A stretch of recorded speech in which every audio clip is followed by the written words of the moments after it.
আন্দোলনের 1000 দিন। নিয়োগের দাবিতে পথে আন্দোলনকারীরা। ধর্মতলায় 1000 দিনে পড়ল আপার প্রাইমারি চাকরি প্রার্থীদের ধর্ণা। কবে মিলবে চাকরি, কবে আসবে ইন্টারভিউয়ের ডাক, প্রশ্ন তুলে ফের পথে চাকরি প্রার্থীরা। সংখ্যা দেওয়া হয়েছিল আজও সেই 14,339 না তখন 13,000 সামথিং দেওয়া। সরাসরি কথা বলবো, সত্যজিৎ বৈদ্য রয়েছেন আমাদের সঙ্গে। সত্যজিৎ, আন্দোলনের 1000 দিনে দাঁড়িয়েও দাবিটা তাদের তো সেই একটাই, কবে মিলবে চাকরি?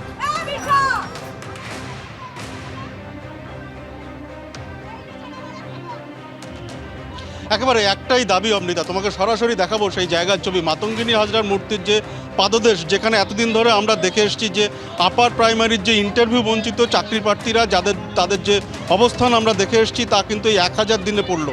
এবং এই 1000 দিনে তাদের অঙ্গীকার যে মুখ্যমন্ত্রীর কাছে তারা ফের জানিয়েছেন। আজকে এখান থেকে তাদের প্রতিনিধিরা তারা গিয়েছেন মুখ্যমন্ত্রীর বাড়িতে, সেখানে আধিকারিকদের কাছে তাদের যে দাবি দেওয়া, সেই দাবি দেওয়া সম্বলিত স্মারকলিপি তা জমা দেওয়া হবে। এবং তারপর মুখ্যমন্ত্রী সেটা বিবেচনা করে দেখবেন তাদের যে প্রত্যাশা, অর্থাৎ আন্দোলনকারীদের যে প্রত্যাশা, অবিলম্বে তাদের নিয়োগ করতে হবে এবং পুজোর আগে যাতে তাদের মুখে হাসি ফোটে, এই প্রত্যাশা। এবং এই প্রত্যাশা থেকে তারা কিন্তু জানাচ্ছেন যে অবিলম্বে এই নিয়োগ প্রক্রিয়া না হলে আগামীতে কিন্তু বৃহত্তর আন্দোলনের হুঁশিয়ারি তারা দিচ্ছেন। অর্থাৎ এতদিন পরে, অর্থাৎ 2014 সালের নোটিফিকেশান এবং তারপর 2015-তে পরীক্ষা হয় এবং তারপর এক দফা ইন্টারভিউ হয় এবং শেষ পর্যন্ত আইনি জটে সেই ইন্টারভিউ বাতিল হয়। তারপরে এখনও পর্যন্ত কিন্তু একটিও নিয়োগ হয়নি। অর্থাৎ 14,000-এর মতো পদ, শূন্য পদ, এখনও নিয়োগ হয়নি। আপনাদের দাবি কি একটাই?